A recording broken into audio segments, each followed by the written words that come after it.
journey with symbolism, and today we had to cover two major topics on languages and numbers.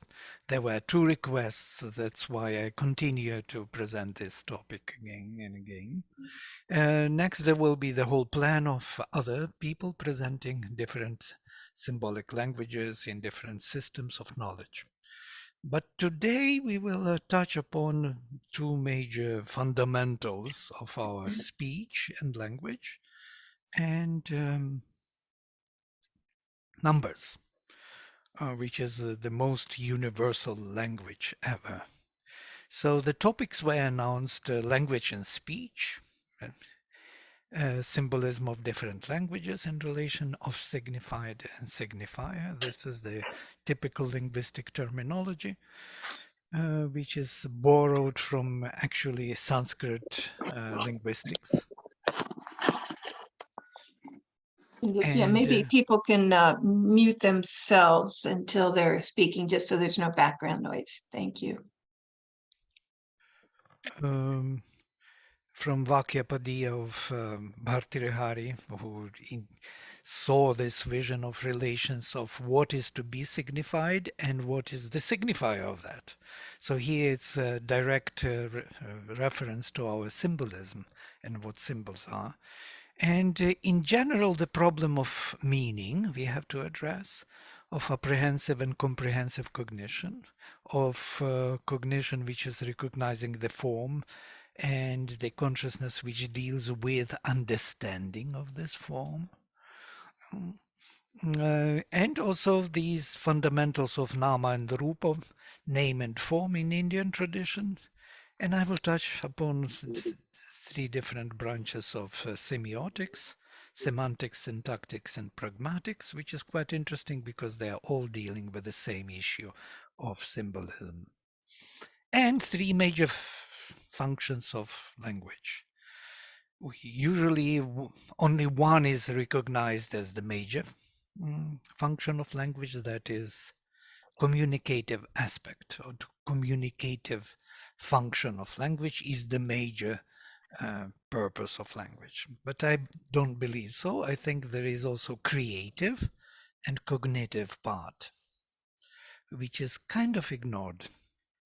And I wanted to touch upon also sporter theory, or disclosure of meaning. And this is a very ancient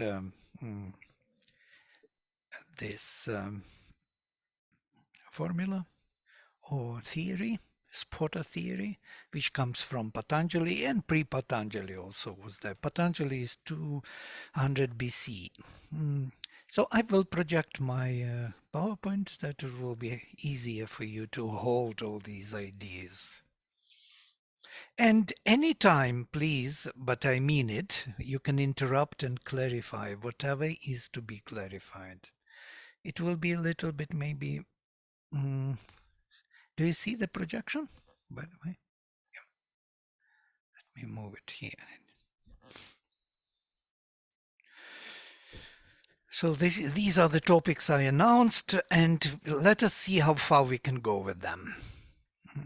If something is not clear here in the topics, or you want to clarify, please just stop me and just switch on microphone and say, I will hear the word from you, since we are dealing with the word today. So again, back to Sri Aurobindo's definition of symbolism, which is profound actually. I will use only one today. A symbol is the form on one plane that represents a truth of another. This is an important thing, a truth of another. No? Doesn't represent this thing on another plane, but a truth of that thing on another plane. For instance, a flag is a symbol of a nation. It's quite obvious. It's not the nation, but it is the thing through which we come to that sense, or to that power, spiritual power, which gives us a sense of nation. But generally, all forms are symbols, and this is important: forms, rupa and nama. We will speak about this more extensively here. This body of ours is a symbol of our true or real being, and everything is a symbol of some higher reality. There are different kinds of symbols. So what is actually a symbol? Why do symbols even exist? Why don't we have one reality, which is everything is real? This is the table, it is real. Me, I am real, materialism. Why not? It would be so much easier that we would not deal with symbols, yes? What is this? Where does that idea of symbolism come from altogether? Why consciousness has to operate by symbols and not by reality? And I have my own answers, which are coming from the integral yoga, studies of integral yoga and Vedas, because the one being, which is one always, is becoming in time and space as many, and the process is never complete. The process of him becoming many is never complete. First I wrote that the process is not yet complete, but then I changed because I think this process will never be completed. But can it be at all complete? If everything is located in time and space and is constantly changing and moving forward, and all the separate forms, how they can become one in the sense of the one being, if they are separate beings other than other selves around? How is it really possible to be one, to fulfill one's own symbolism to the extent that symbol becomes a real being? This is the question I will try to answer. It can be completed. This is my short, brief answer before the more extensive one. Can be completed through higher integrating consciousness, comprehending all the selves and their relations, seeing oneself in all selves and all selves in oneself, says Isha Upanishad. So it can be done through consciousness. So the separateness of the selves will remain, but the consciousness, the comprehension will grow to the extent that one will see oneself in all the selves and all the selves in oneself. So the shift, the growth is taking place in consciousness, and being, separate being, will be maintained, will maintain its existence. So Mother speaks on visions in an interesting, a bit different way. Visions and symbols. Visions are made up of symbols, visions, important word, that do not necessarily obtain universal currency. The symbols vary according to the race, tradition, and religion. So in each tradition or culture, there will be different symbols for the same powers of spirit behind. There is a common idea that the visions are a sign of high spirituality. Is this true? This is the question to the mother. Mother answers, not necessarily. Moreover, to see is one thing, but to understand and interpret what is seen is quite another thing, and much more difficult. Here I want to distinguish between seeing and comprehending. Seeing is apprehensive cognition, and hearing is seeing is apprehensive and hearing is comprehensive, or understanding is comprehensive. Generally, those who see are misled because they give the meaning or interpretation they wish to give according to their desires, hopes, and prepossessions. So this is the distortion of understanding of every being, self, event, concept in this world is in locating it in the wrong context. On our small consciousness, which cannot see true relations of this thing with other things. So, and then too, there are many different planes in which you can see. There is a mental seeing, a vital seeing, and there are some visions that are seen in a plane very close to the most material. The visions that belong to the last category appear in forms and symbols that seem to be absolutely material. So clear and real and tangible they are. And if you know how to interpret them, you can have very exact indications of circumstances and of the inner conditions of people. This is what she was using to figure out who is who and what is to happen with anyone who is visiting ashram. What is important here is seeing is not the same as understanding. So seeing, cognizing the form does not mean understanding what this form can do and where it belongs. So this is the fundamental notion of symbolism. So I kind of speak of these two, apprehensive and comprehensive cognition. Apprehensive cognition is seeing the form, the self, the being, the entity, the event, the concept, as if in itself, as if the thing in itself, as if it exists by itself. It is a power of objectivizing consciousness, holding an image of things as if separately, to know it objectively, as it were. So to know it as such. It is as it is. You know, this kind of computer, this phone is a separate entity. It exists by itself. This is the apprehensive cognition. I recognize the form, but I do not know what this form means.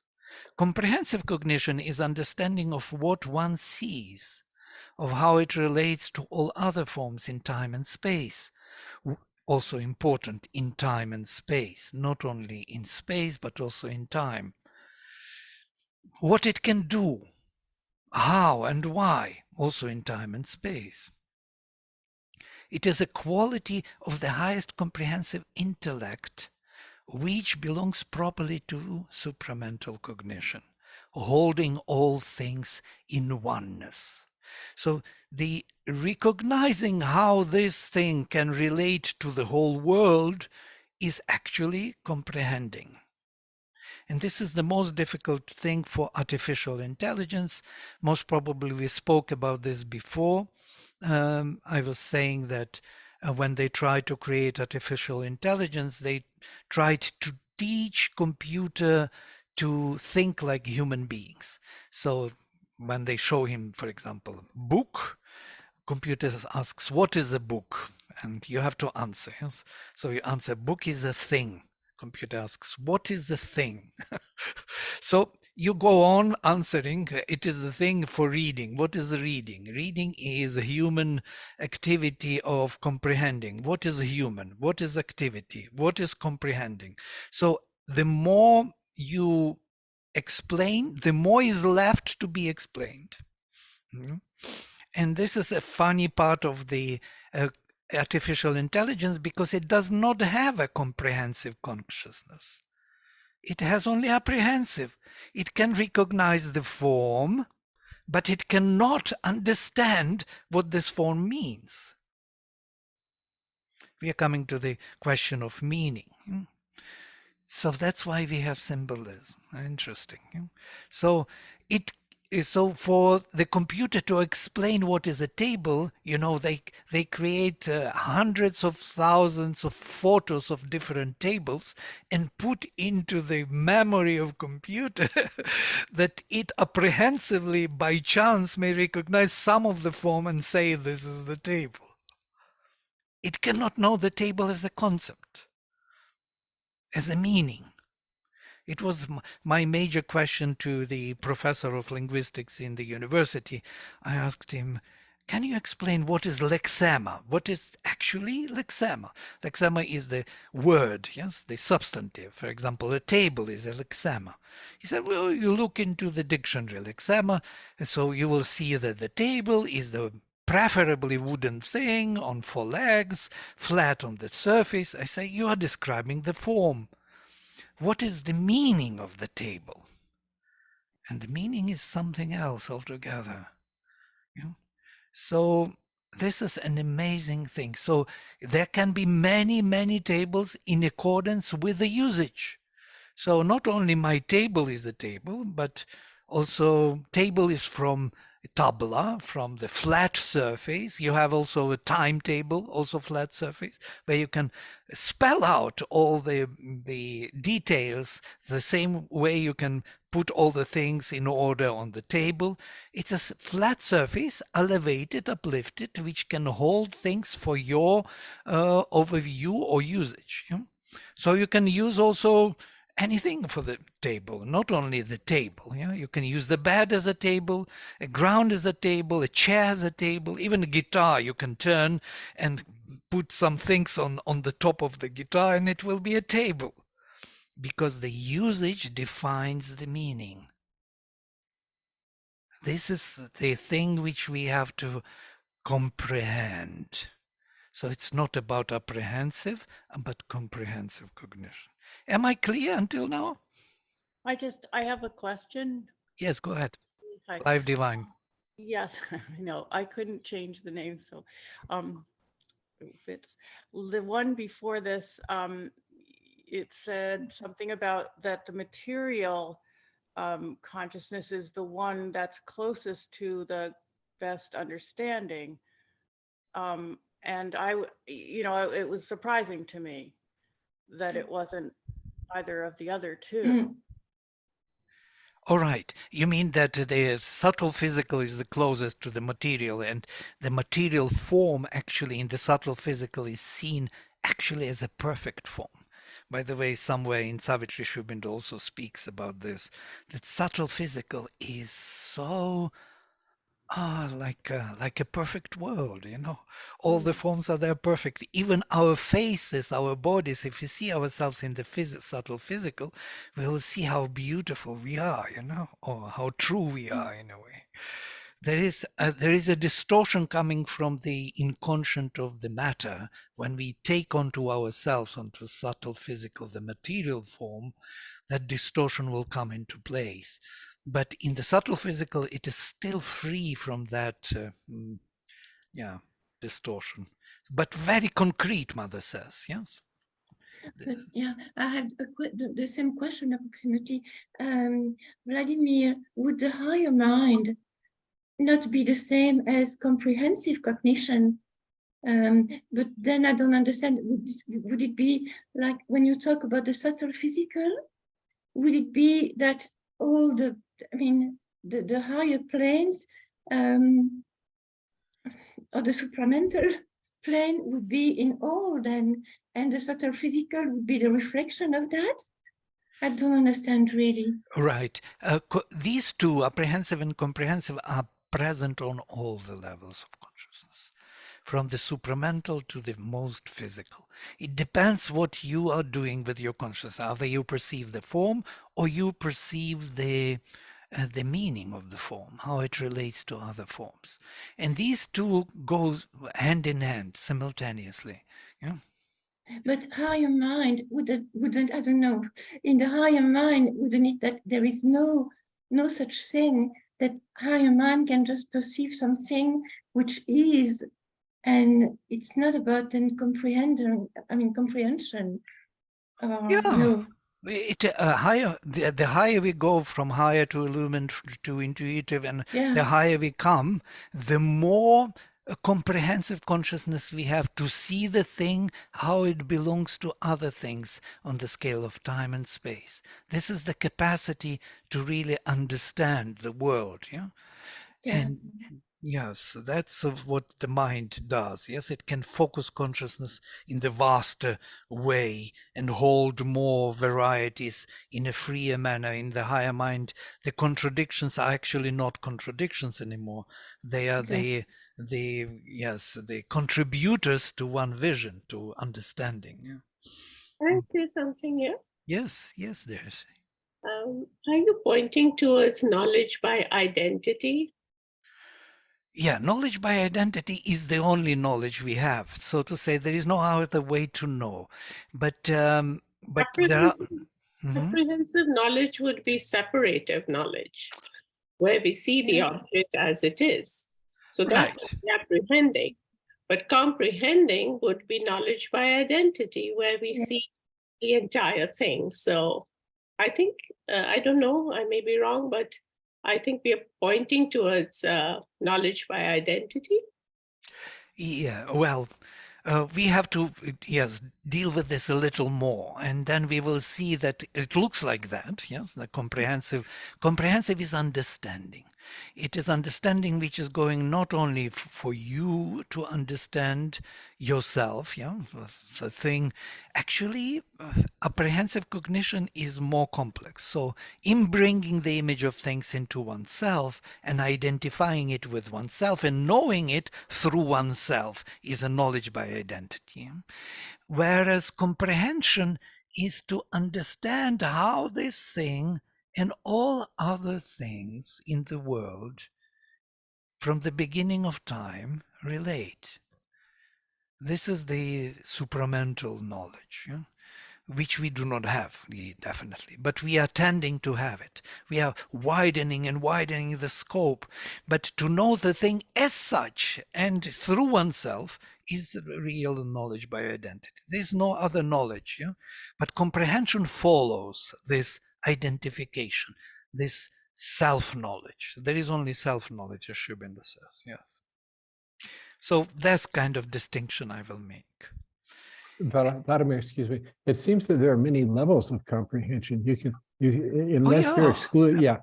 Yeah. So on one level, you know, someone explains a table or a rose and explains what it symbolizes. There's a level of comprehension there. But what Jayashri, I think, is talking about is the supramental comprehension, or at least you know, a cosmic consciousness level where one sees oneself and all in oneself, and the self as all. Yes, All absolutely. right, yeah, comprehensive as a supramental, then there is knowledge by identity is implied. It is the fundamental kind of central point of knowing everything, yes. I make a distinction because I want on this distinction to build our understanding of symbolism, yeah? Of seeing and hearing. I'm splitting them maybe a little artificially, but it helps for the mind to catch that kind of distinction. Can I add something here, Vladimir? Yeah, please I go mean, for us ahead. to get stuck on this, but it seems to me that the subjective, the apprehensive comprehension, that there is still subject-object. It's simply that in the apprehensive, the subject is out there that you're viewing, whereas comprehension, you're bringing that object into you for understanding. So there's still the subject and object, which we lose when we do by knowledge by identity. Question mark.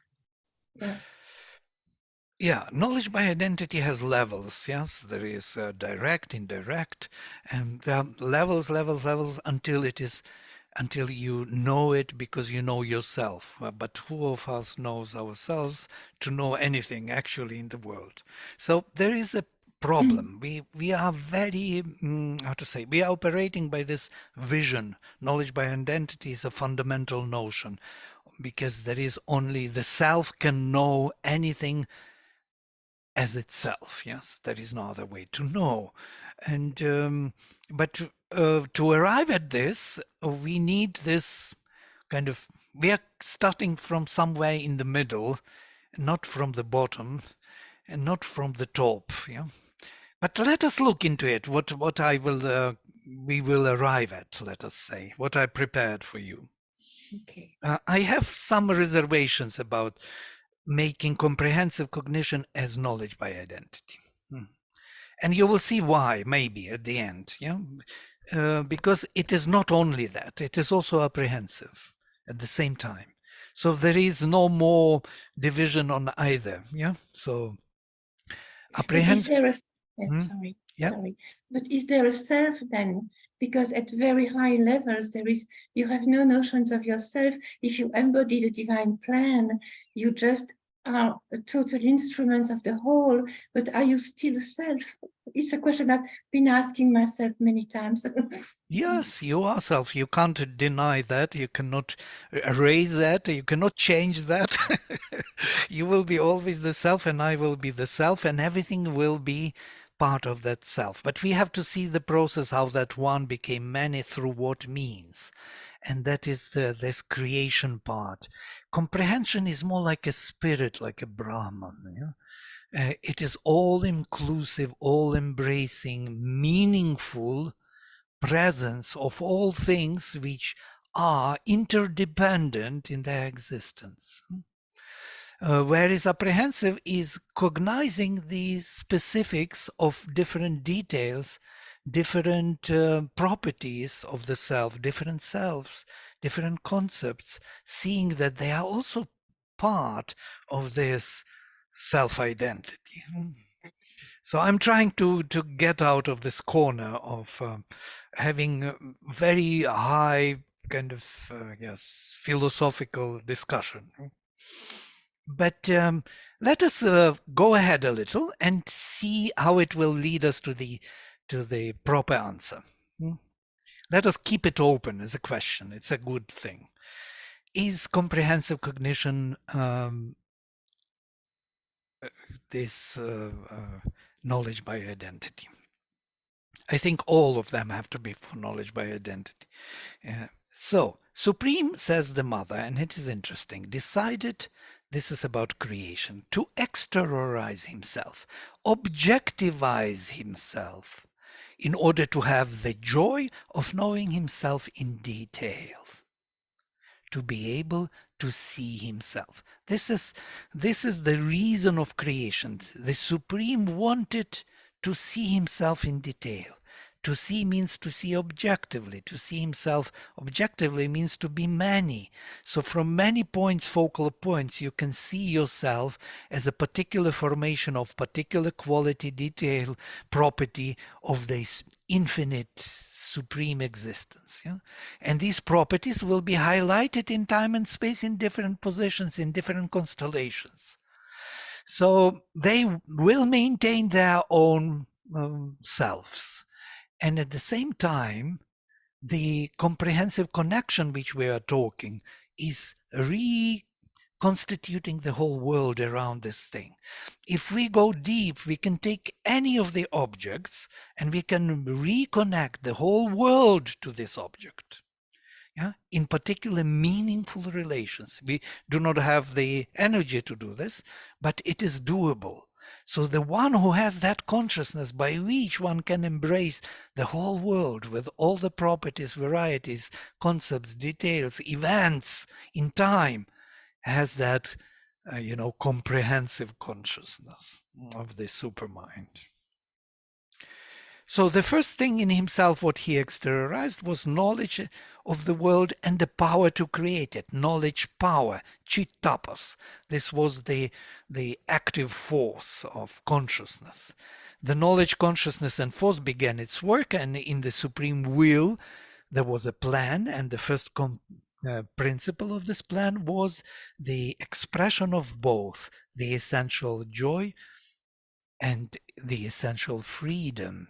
It seemed to be the most interesting feature of this creation. Essential joy in knowing oneself in detail, in seeing oneself. The joy of knowing himself in detail, to spell out all the details. Amazing. And to know all the impossible rare constellations, because in time and space they are unique positions of that infinite being. Yeah? So what I emphasize here is to be able to see himself. See, this apprehension follows from the comprehension. So here I'm coming to the language finally, with quite a delay, but it's okay. We will cover today language at least. So we have knowledge power manifesting itself as artha and vak, meaning and word in the language. They are also associated with heaven and earth in Vedic tradition, father and mother. So father is meaning, artha, heaven. Mother is word, vak, earth. Yeah? These are the associations of Vedic rishis. And they call these in general as rupa and nama, form and name. Interesting. Form is artha, though it is meaning. We will look into it more in detail. And vak is the word, which should be the meaning, and artha should be the self, the thing in itself. We will see why it turned upside down. With creation, it turns upside down. Then self and spirit, Atman and Brahman. Atman is the self, Brahman is that spirit, that very comprehensive cognition, whereas Atman is that apprehensive being. 1 and 0 I am adding here for you to think about numbers. Signified and signifier, Vachya and Vachaka, being and consciousness, Purusha and Prakriti, Akasha and Vimarsha of Tantra.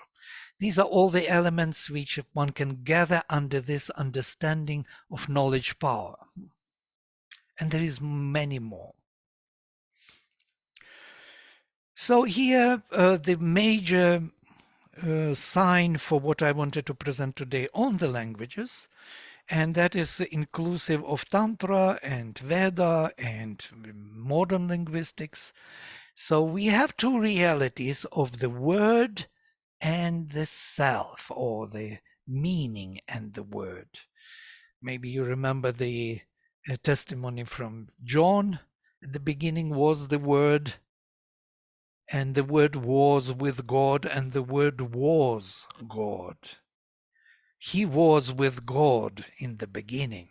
So this kind of thing that at the beginning, the Word and meaning were one, is the fundamental notion of symbolism later, because symbol has to be real. That vachaka, that expresser of the meaning, has to be also a part of the meaning from before. Otherwise, how else it could be? Only because it is in time and space, in partial, that it becomes symbolic. So here we look at this, artha and shabda, speech and meaning, on the highest plane of paravak in Tantra, on the transcendental level, beyond time and space, they are one and the same. Yeah? Consciousness, power, or chittapas, chit shakti, are one and the same. There is no difference. This is artha, this is shabda. And they are crossing here on the highest. But when we come to the mental level, pashyantivak, where the intention is being formulated, then they start to be distinguishing their fields. They have in common oneness, but they have also something different between themselves. So the meaning, the carrier of the meaning and the meaning are already separating themselves on the mental plane.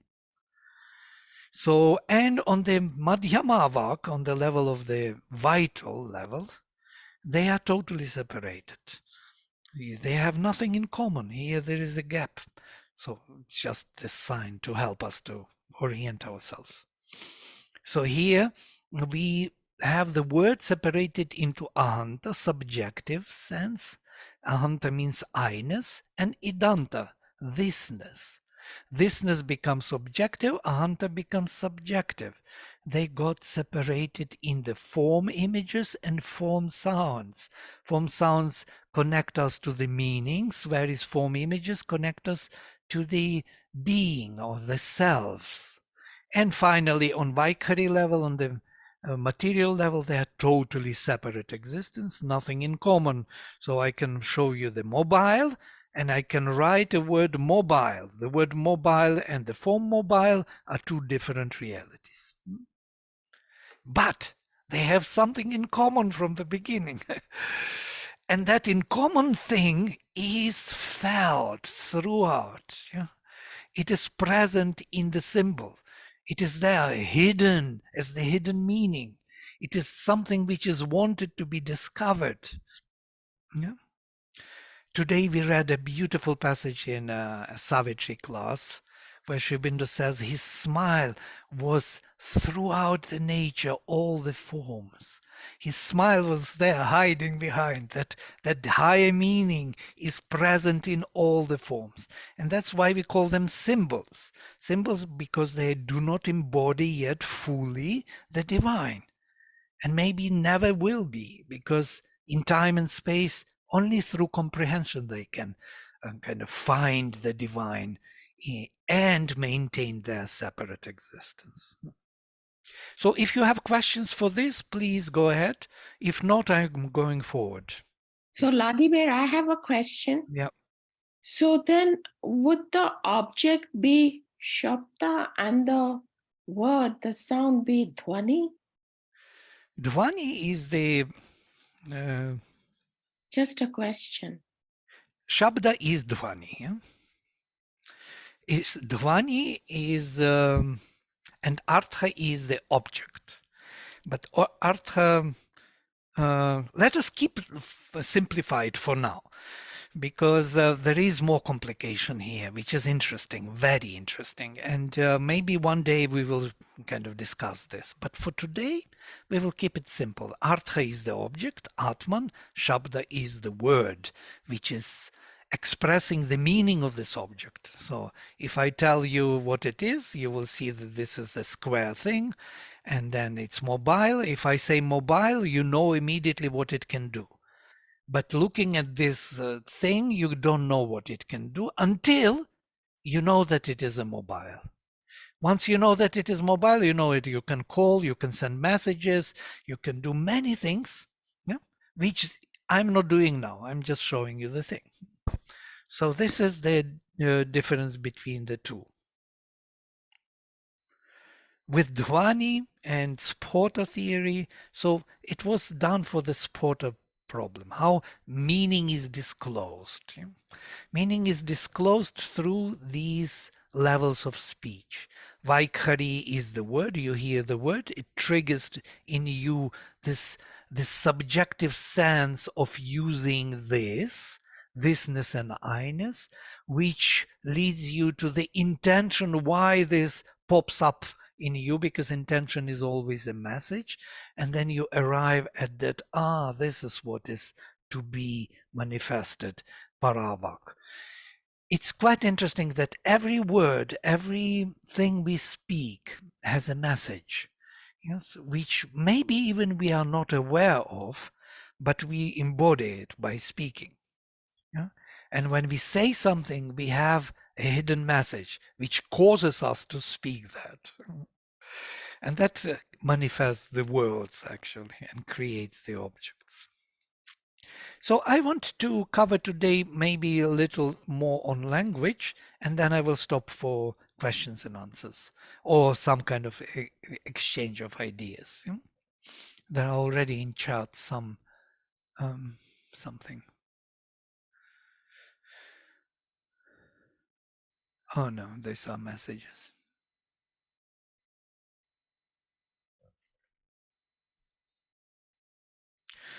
Right. So I want to cover today the language, how language is built. It is built on three major levels, and that is the phonetics, the morphology, and syntax. Now, syntax is the most general organization of words into the text, morphology, how we build the words, and phonetics, how we build the alphabet, the sounds. And all of them are symbols, symbolic meanings of something which we want to express. So here I want us to see, first of all, this beautiful picture of the creation, Satchitapasananda Vijnana Manus Pranananda, Parana Paraprakriti. They are kind of reflecting one another. So Satchitananda is reflected in the lower hemisphere through the Vijnana supermind. So Sat, the highest, becomes the lowest matter. And that is which is turning upside down the whole paradigm of Artha and Vak. And in between Sat and Anna, Sat is the existence, divine existence, totally aware of itself.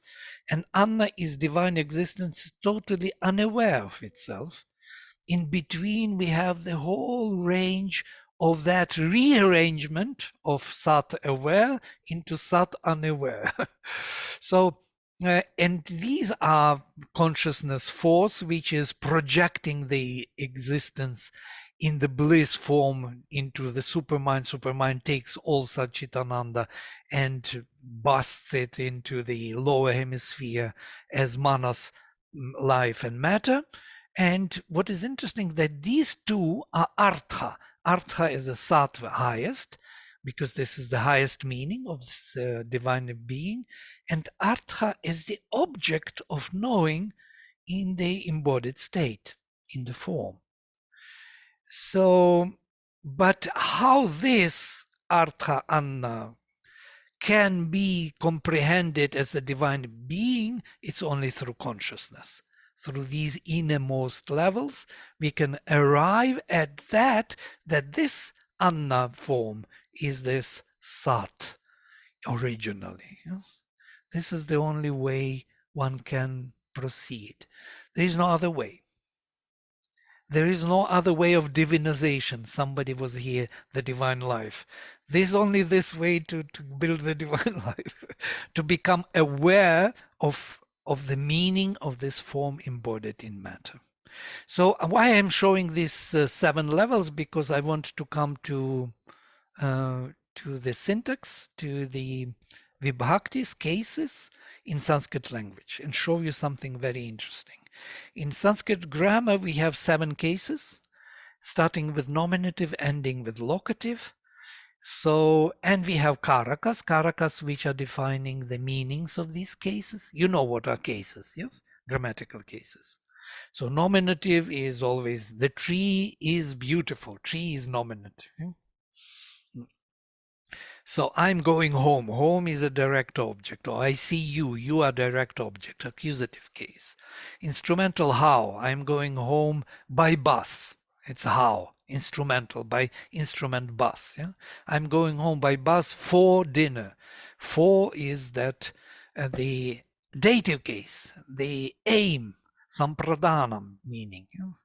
Something which is going beyond my immediate action. I'm doing all this for something to happen. Ablative case is where from I'm arriving at. Yeah? I'm coming from elsewhere. I'm coming from the office, home for dinner, yeah, by bus. And finally, genitive case is a relation between substantives. I'm going home to my mother's home, yeah, by my father's bus, from my brother's office. So these genitives are just defining the substantives, and locative is in time and space, location. I'm going home by bus 6 o'clock in the evening on the street, yes, from the office for dinner to my mother's house. So here it is. There are only these fundamental meanings which we can express by our mind in language. There are no more. Interesting. There's a limited number of meanings which we can express in our language. And here they are. And what is important? The hierarchy is important. Karta is the doer. Karma is the doing, the work. Karanam is the doing. Sampradhanam, giving totally forward for something else, which actually totally corresponds with Vijnana. Why this karta karma karanam? Why the karta has something doing and doing it for some reason? Why? Because there is always something there which it wants to do. Why is the question? What for? Apadanam is where from. What is the reason? The mind is always operates by reason. That's why it relates to the manas. Genitive is always connecting everything into one tapestry of all relations, as prana does, life force holds everything. And adhikaranam is location, and location is in matter. Yeah. So all this is located in matter fundamentally. So you can see clearly this idea of the Vedic philosophy of Sat Chit Ananda, Vijnana, Manas, Prana, and Annam. You have to meditate on this. You will find it absolutely creative for your mind. Your mind will not function the same way again. Yeah? Yes, somebody is, no? Okay. Okay, this is about arrangement of the cases within the text. Now we have more things to cover. So this Panini calls karakas, or meaningful relations. And these meaningful relations have 21 cases, because we have singular, dual, and plural. Yeah, ekavachanam, bahuvachanam, dvivachanam in between. And we have 7 cases. And cases he calls only by numbers. First case, second case, third case, and so on. So it's quite interesting. So we have 21 forms which cover all possible relations of our mind.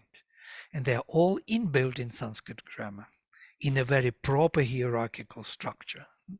Hierarchy is important, very important. First is who, then is what, then it is how. This hierarchy is important. Then what for, what is the reason, how it is relating to all other things, relations, and where it is located in time and space. So if you follow this kind of paradigm, I believe you will be successful in everything you do. If you answer all these questions, for example, who, what, how, why, where from, with whom it is related, and where it is to be done. So these 21 is a very occult form, and we have to come to this 21 number more when we will be speaking on numbers. Maybe not today, next time, maybe, or some other time, when time permits. Now I'm coming finally to the, this was about syntaxes and morphology. Now I'm coming to the phonology and etymology. And Sri Aurobindo gives us keys, which is very profound and important. Sri Aurobindo says in The Origins of Aryan Speech that we can find an equal regularity, an equal reign of fixed process on the psychological side in the determining of the relation of particular sense to a particular sound, particular meaning to a particular sound, psychologically. So when we articulate sounds, they are kind of psychologically leading us to the meanings which we experience. Yeah? So the 4 first simple vowels are I, U, Ri of Sanskrit alphabet, simple vowels, not long, not short, all short vowels, indicate the idea of being, existence, the most general, vast idea, because vowels are not like consonants, they are extensive in time and space. Yeah? They are infinite. Has no end. E, it's not like ka, ba, pa. Yeah? They are kind of events in time. Here there is no time limit. Vowels have no time limit. That's why Sri Aurobindo says they indicate the idea of being, existence in general. It's his quotation, I'm quoting from him. In its short form indicates being in its simplicity, without any further idea of modification or quality, mere or initial being creative of space. It's important because when we pronounce we do not modulate it with neither with tongue nor lips. Yeah, we just vibrate vocal cords. It's the simplest sound. And Sri Krishna in the Gita says, among all sounds, I am a sound. That means the beginning of all speech. In Tantra, A is considered to be the fundamental beginning of all the words. Yeah? A is the only sound which is modulated by tongue, mouth, teeth, and so on, breath, creates all the varieties of alphabet. It's the modulation of A which creates the alphabet. So E is A modulated by tongue. So if I go from A to E, I press my tongue to the palate and A becomes E. Now what Schumann says on E, an intense state of existence, being narrowed, forceful and insistent, tending to a goal, seeking to occupy space. Amazing. We know it somehow. We know it kind of subconsciously, intuitively. When we pronounce E, even we write like a line and dot on the top. So this total focusing of consciousness on one particular point, one pointedness, narrowing down. It's like an arrow flying to the target. Piercing. And so this kind of E, very strong E, forceful, insistent. It wants to occupy the space, seeking to, if R generates space, indifferent, indeterminable, but the E is trying to pierce it. Needle, like a needle. U, interesting. It's a modulation by lips. R modulated by lips becomes U, is a wide immediate lips, extended and not diffused, but not diffused state of existence, being medial and firmly occupant of space. U fulfills the space, makes it full, yeah? Because you could feel it's the tension present. And U is also duality because two lips. And this is psychological in us. It's automatic. It's not something related to culture even. It's related to the physical apparatus of the capacity of articulating particular subjective states of existence. So all the dualities, dva, yeah, two, or thou, you, second person, you, u. Every second person, every duality will have somewhere u in Sanskrit language and Indo-European languages. Amazing. And then the ri. Ri is a rare Vedic or Sanskrit vowel. Ri and li, they have a little distinction. The ri is a vibrant, yeah, vibrant state of existence, pulsing in space, being active about a point, like drilling, yeah, drilling within a limit. So there is a limit, and it kind of withstands all the pressure of the limit and beats around into the same point. And this sound ri you can find everywhere where it is crushing, breaking, drilling. You will find everywhere this ri sound, which will be kind of doing that job. Yeah? So this is something in the most general way I would like us to understand and see how the alphabet is built. Alphabet is built on 5 levels of articulation, and here the simple vowels a, I, ri, li, u, covering all 5 levels. A, back down, ka, ka, ga, ga, nga, cha, cha, ja, ja, nya, ta, ta, da, da, na, ta, ta, da, da, na, pa, pa, ba, ba, ma. 5 levels. Take your hand and put it on your face, and you will have levels on sthanas, places on which you articulate sounds. And these are 5 vowels where you articulate them, on which level you articulate. And they define the whole varga and sounds, all these levels. Yeah? And these levels will have this general significance. They will carry within the roots. And the roots will project that meaning. They will have that in the dictionary.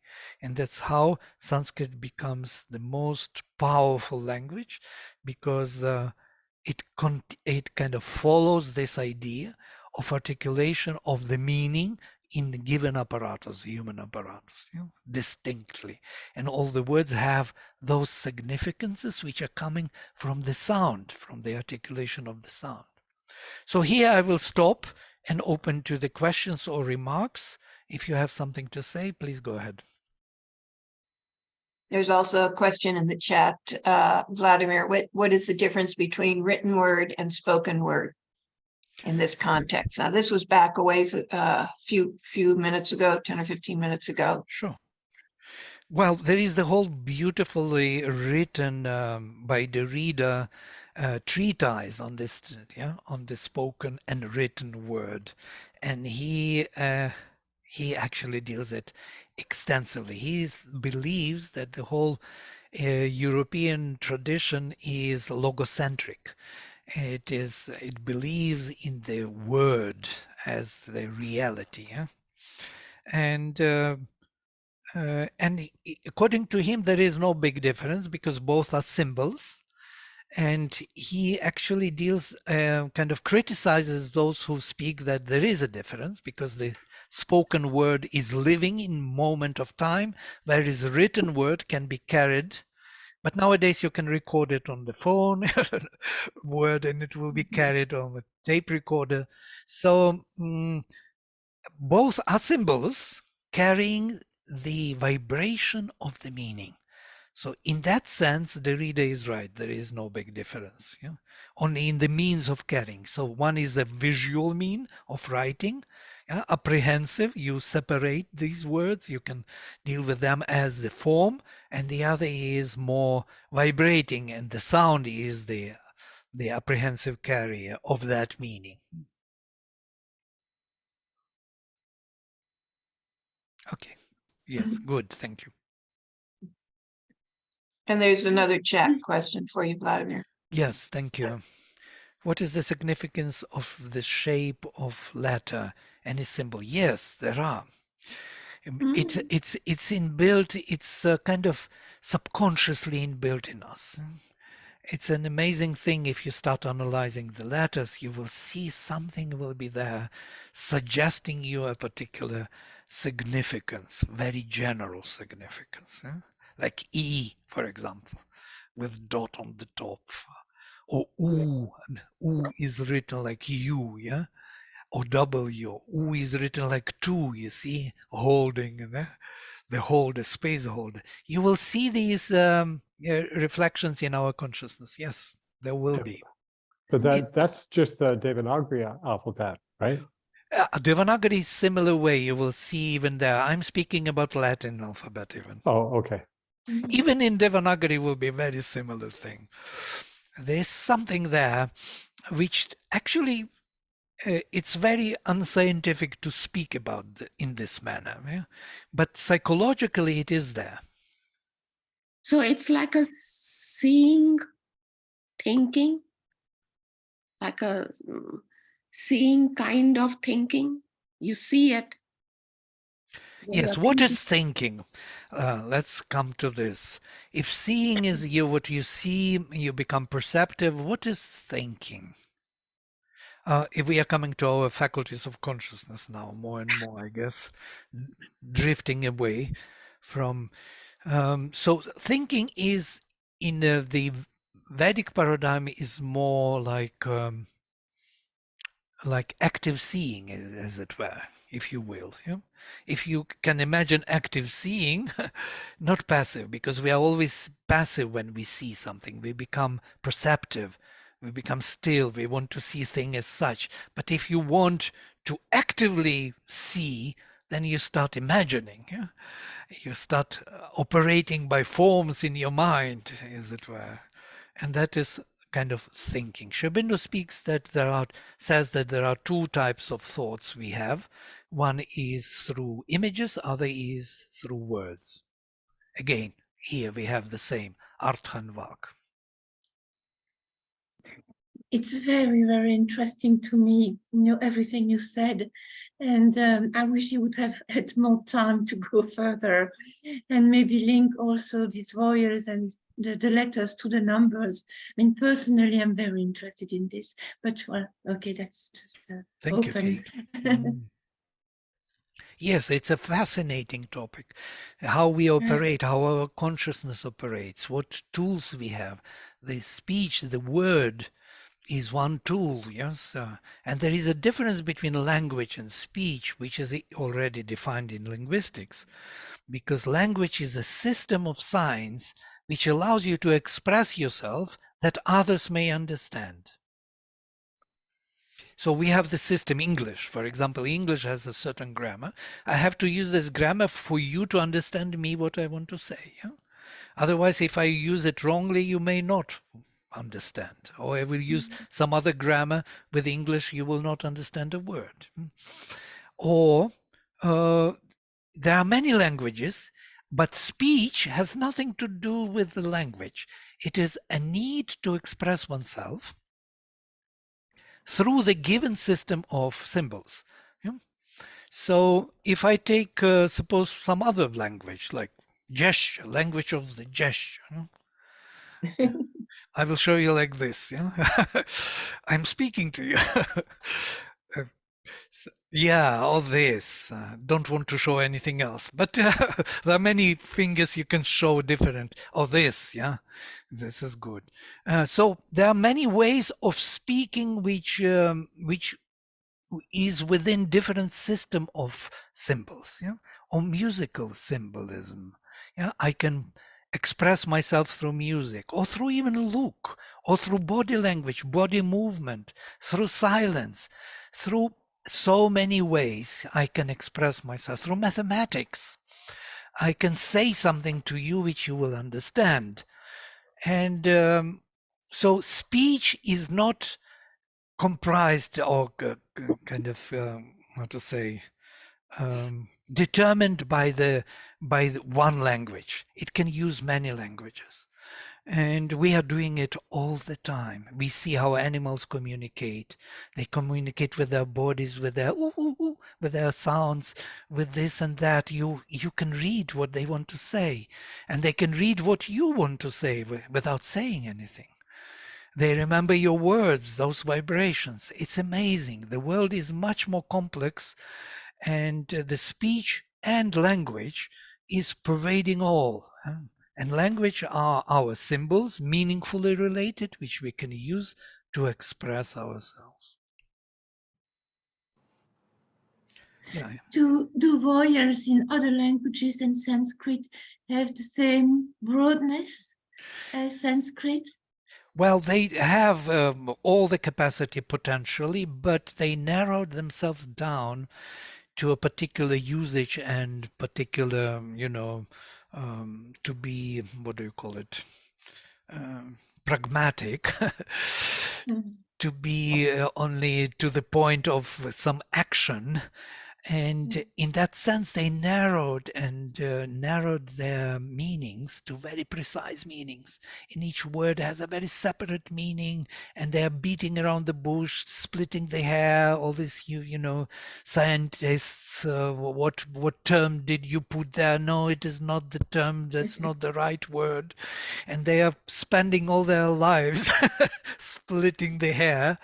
But truly speaking, Sanskrit covers the whole kind of system of all possible articulations, understanding which we could arrive at much more creative consciousness. Oh, yeah.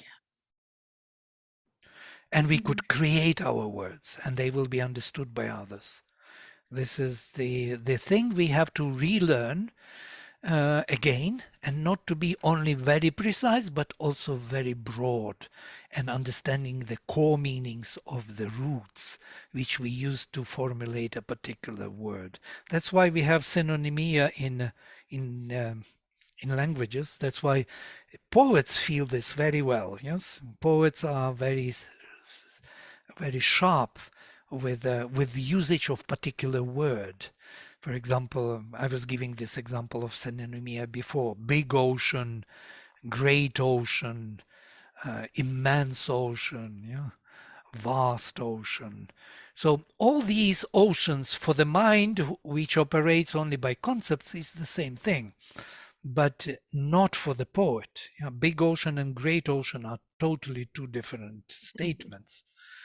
And how do we know huge ocean and big ocean? What is the difference? How would you define huge ocean and big ocean?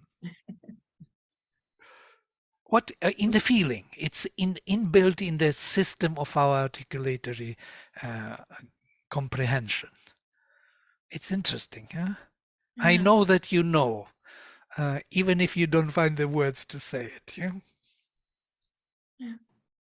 So big is bulky, heavy, like lead, something. But huge has an extension because of this ooh there, which covers the space. You could see the. So big is like like a metal bomb, but that thing is spacey.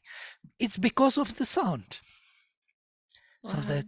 that sound within, yeah, and you can see these etymologies throughout all the languages. English, you can take roots, for example, the best example from Sanskrit is root sta, to stay. Stay, the same, sit, you know, it's like st, t is the final arrival, or like stop, stop. Or you take all these words like station, stool, stable, even stupid, even stumble. You will have this sit, yeah, because it is somewhere in our deeper sound consciousness is already living. We recognize that general significance. And then we develop words. Wow. So Yeah. it would be kind of essential for children actually to learn in education, to learn Sanskrit, or at least broaden our language now, you know, with the same kind of consciousness. Yes. Because that they would be close to their creativity, they would be close to their own consciousness, to expressing themselves just by this already, no? Yes, yes, to be able to be free to choose the word in accordance with the deeper meaning and significance which you want to put. So you are not Right. just selecting, you know, some whatever words come to you because you remember them and you want to simply say something practical, but you want to express a deeper consciousness, and you have to wait for the right word. Yeah, you have to find that right expression, and that makes our life rich and interesting and spiritual. It becomes a living symbol rather than dead symbol. Couple more questions in the chat, Vladimir. What about Arabic? Who's asking? Hieroglyphs. Yes, there are different types of languages. I didn't cover this and didn't speak of this because it was not needed, but there are types of languages. Yes, there is synthetic, analytic, agglutinative, isolative. There are these hieroglyphs, which are pictures rather, pictograms. Yeah, so they are putting a picture as the symbol of some message, yeah, of meaning, instead of using the articulatory device, which is articulating particular psychological significance in the word and language as a system. They use visuals, and it was the first types of languages. Japanese or Chinese, sorry, Japanese is totally different. Chinese is like this, yeah, it is using these pictures to express particular concepts, and their grammar is much less sophisticated, but the articulation of these symbols is very sophisticated. Arabic is Semitic language, the same as other languages of Semitic family. As we have Hebrew. Interestingly, that I will not touch Arabic because I don't know much, But Hebrew is very similar to Sanskrit because it operates within by syllables and not by letters. You see, letters, alphabets came later with Greeks. And before that, there were syllabic writing, syllabic thinking, syllables, because there are no letters, actually. We have to admit, there are only syllables. You cannot say that why do you have A, B, C, D? What is this B, C, D? Where is the E there? There's no B, C, D, E, F, G, F. Where is A there? So it's all used for the sake of being able to pronounce the letter. So you cannot pronounce B, Z, D without vowel. That's why the syllabic writing and thinking is much more proper. That's why ka, ka, ga, ga, nga, everywhere are. Cannot be without a. You cannot pronounce k without a. So syllables is the way how we think. And on this ground, the roots are built, the meaningful roots, not on the letters. Because of letters, because of these Greeks who actually couldn't read Hebrew scriptures, because the Hebrew scriptures were hiding their vowels, they were writing only consonants, and vowels were hidden only for people who knew what it was, could read. So they invented this kind of alphabet where they started to separate letters from the syllables in order to operate. So that confused the whole linguistic tradition in the West, totally. So because A, B, C, D doesn't tell you how we speak. It's not ka, kha, ga, gha, nga, cha, cha, ja, jhanya, ta, tha, da, dhana, ta, tha, da, dhana, pa, pa, ba, ba, ma. It's a perfect system. When Sanskrit was discovered in Europe in 19th century, it was a boom. Suddenly they started, general linguistics, Indo-European languages, structuralism, post-structuralism, phenomenology. Everything comes with the discovery that we have a system of articulatory devices in a system, not just A, B, C, D, E, F, G. Nobody knows what it means and why this order, because that order was taken from Hebrew. Moses brought the alphabet, and it has totally different significance of arcanum. We will come to this mysterium in the letters, in the numbers, when we will be speaking about that. Yeah. So he brought totally different system of symbols and used them for the language. But it is not articulatory device. Vladimir, I was just starting to type it, but now I'll just mention it. For those of you that are interested in learning more about Sanskrit, Vladimir just started, I think last week, a beginning course on Sanskrit. So if you Yes. are interested, email him. Maybe you can put your email in the chat box. Yes, Vladimir. it is all about this in detail. 10 lectures. We are going through etymology. We started the course, and we have a very nice group, so you can join us if you like. You can find it also on our website, or something. There, just put your email in. Okay, this is my email, so you could write to me in case you want to join this course on semantics. Okay, then I think that's good enough for today, yes? Or some more reflections? Good. Okay, so thanks. I have a stupid question, but how has a word been defined at first? How the word table came as table for that thing? You know what I mean? Yeah. What language has defined the forms actually? Very nice question. Because truly speaking, in Sanskrit, you have transparent etymology, where whatever word you say, it tells you what it does. Because the root is, if you say chair, you don't know why chair is to sit. And because chair doesn't say that it is sitting. But if you take Sanskrit word asanam, that will be a sitting thing, which tells you from root as to sit. So in Sanskrit, the words tell you what they do. And in other languages which deviated and became narrowed down their symbolism to unrecognizable, so we learn two meanings. We learn chair and to sit. Yeah? Chair is associating with sitting. But why? Through the sound, we have no idea. In Sanskrit, we have an idea. It is, that's the difference. Great, thank you. Yeah, you're welcome.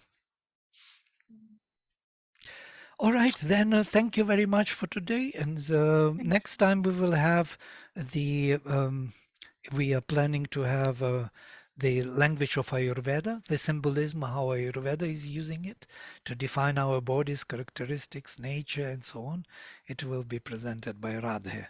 So see you then next time. Bye. See you. Thank you.